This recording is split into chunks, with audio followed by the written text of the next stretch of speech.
বলেন, কিন্তু আপনাদের গলায়ও কিছু নাই, মাথায়ও কিছু নাই, হাতেও কিছু নাই, পায়েও কিছু নাই, কোথাও কিছু নাই। মানে গলায় মালা নাই, কপালে তিলক নাই, কোনো ফোঁটা টোটা নাই, হ্যাঁ, চন্দন নাই, এদিকে টিকি নাই, কিচ্ছুই তো নাই। কথা তো ভালোই বলেন, তাহলে এটা কেমন হলো? আপনি মরে গেলে হিন্দু না মুসলমান কি করে বুঝবো? কত রকমের কত প্রশ্ন, আজগুবি সব প্রশ্ন। মানে যে প্রশ্নের সম্মুখীন, সবচেয়ে বেশি ধর্ম বিষয়ক প্রশ্নের সম্মুখীন হয়েছিলেন নিমাই পণ্ডিত, মানে আমার গৌর সুন্দর। তা গৌর সুন্দরকে নাকি প্রশ্ন করে জ্বালাতন করে ফেলতো। কিন্তু আমার গৌর সুন্দর যদি এখন থাকতেন, তিনি যে কি বলতেন আমি চিন্তায় পড়ে যাই। কেননা প্রশ্নের দুটো রকম আছে। এক, গীতার মধ্যে বলছেন ভগবান 4 প্রকারের ভক্ত আছে আমার, তার মধ্যে এক প্রকারের ভক্ত যে প্রশ্ন করে আমাকে অন্বেষণ করে, তাকে বলে জিজ্ঞাসু ভক্ত।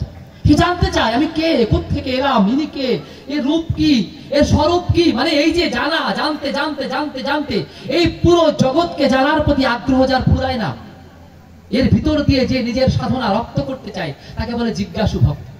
খুব ভালো। জানার জন্য যখন কেউ প্রশ্ন করে তখন খুব ভালো, তখন মনে হয় যে আসলে সে ভক্ত মানুষ। কিন্তু ভক্তের রূপ ধরে যদি আপনাকে খোঁচানোর জন্য কেউ প্রশ্ন করে, আপনি তাকে কেমন ভক্ত বলবেন? যেটু খুঁচাই দেখি কেমন কি কয়। দেখেন ভক্ত কেমন, একটু খোঁচা মারি দেখি কি কয়। আরে বাবা, মৌমাছির খোঁচায়, মৌমাছির চাকে খোঁচা পড়লে মধুই পড়ে। কিন্তু সাবধান, খোঁচা ঠিক মতো না হলে হুলও লাগে। মানে যদি খোঁচা আপনি ঠিক মতো দিতে পারেন, মৌমাছির চাক ধর্ম জগৎ, আপনি মৌমাছির চাকে যদি সুন্দর করে খোঁচা দেন, ওই অমৃত বর্ষণে আপনার জীবন মধুময় হয়ে উঠবে। আর যদি আপনি খোঁচা ভুল জায়গায় দেন, তাহলে কি হবে জানেন? মধু তো পাবেন না, মৌমাছির কামড় খেয়ে দূরে চলে আসতে হবে। এখন এরকম বহু খোঁচা খেতে হয়। তা বলছে আপনারা কথা বলেন ভালো, কিন্তু গলায়, হাতে, পায়ে, মালায়, কোথায় কোনো কিছু নাই। কেন নাই? আমার ঠাকুর বলছেন আমার ঋত্বিক যে পথ দিয়ে যাবে, আমার সৎসঙ্গী যেখানে থাকবে, সেখানকার পরিবেশ এমনি মধুময় হয়ে উঠবে। তার আচার আচরণ, চাল চরণ, চরিত্র, প্রত্যেকটা জিনিস এমন হয়ে উঠবে যেন তার ভিতর দিয়ে ধর্ম প্রতিভাত হয়। তাকে মানুষের সামনে বলে বেড়াতে হবে না আমি ধার্মিক, আমাকে ধরো, আমি ধার্মিক, আমাকে ধরো। কেমন জানেন? আমাদের মায়েরা গর্ভবতী হয় না? হয়। আচ্ছা, গর্ভবতী যখন হয় তখন কি আমরা বুঝি না? ওই মাকে দেখলে বোঝা যায় না এই মার গর্ভবতী? যায় কি যায় না? মার কি বলে বেড়াতে হয় আমি গর্ভবতী, গর্ভবতী বলে বেড়াতে হয়? ধার্মিক, তার বেশভূষায় বলে বেড়ানো লাগবে না। ঠাকুর বলছে তোমার আচরণে তুমি তাকে প্রতিষ্ঠা করো। এই বেশভূষার ধর্ম বহু ছিল, কিন্তু কলিযুগে নাই। কলিযুগে আমার স্পষ্ট তো আমার গৌর সুন্দর বলে গিয়েছেন, নিজে আচরই ধর্ম জীবের শেখায়, তোমার আচরণের মধ্যে নিয়ে আসো। তাই তিনি কি করলেন? তিনি নিজে সন্ন্যাস গ্রহণ করলেও তিনি আর কাউকে সন্ন্যাস গ্রহণ করতে দেননি। কেননা সন্ন্যাস কলিযুগের ধর্ম নয়। ভাগবতে স্পষ্ট বলছে গারস্থ ধর্ম শ্রেষ্ঠ ধর্ম। এই কলিযুগে ভগবানকে লাভ করতে হবে সংসারের মধ্যে, কর্মের মধ্যে।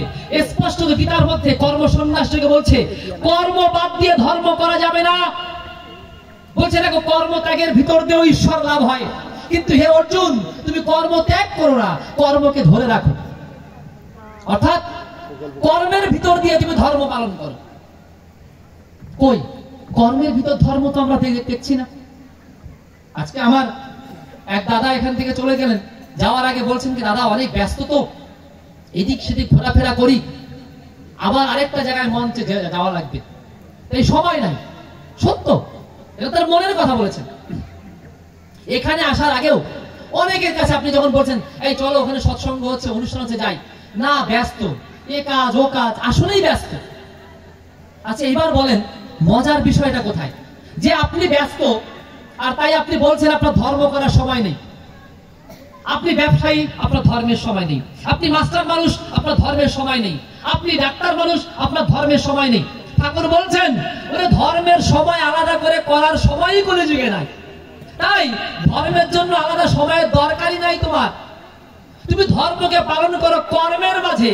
ঠাকুর বললেন কর্মের মাঝে ধর্মকে যে ফুটিয়ে তুলতে পারলো না, ধর্ম কর্মে আনলো বিভেদ, পদে পদেই লাঞ্ছনা। ঠাকুর ওখান থেকে বাদ দিয়েছেন স্পষ্টত গীতার বাণী মানানোর জন্য। গীতায় 6ষ্ঠ অধ্যায়ে অভ্যাস থেকে শ্রীকৃষ্ণ স্পষ্ট বলছেন, অর্জুন তুমি নিয়ত আমার স্মরণ করো। নিয়ত মানে সর্বক্ষণ। নিয়ত শব্দের অর্থ সর্বক্ষণ। বলেন তো আপনি সর্বক্ষণ মালা জপতে পারবেন? 24 ঘন্টা মালা জপতে পারবেন আপনি? পারবেন কি পারবেন না? গীতা বলছে তুমি সর্বক্ষণ আমার নাম স্মরণ করো। এই ঠাকুর বলছেন দেখো সর্বক্ষণ তো স্মরণ করা লাগবে।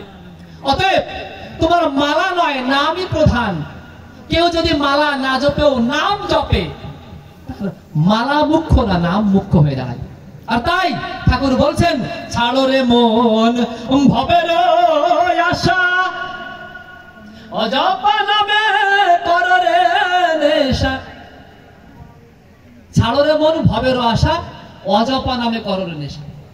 কি নাম হবে? অজপা নাম। এই অজপা নামের সন্ধান কে দিয়েছেন?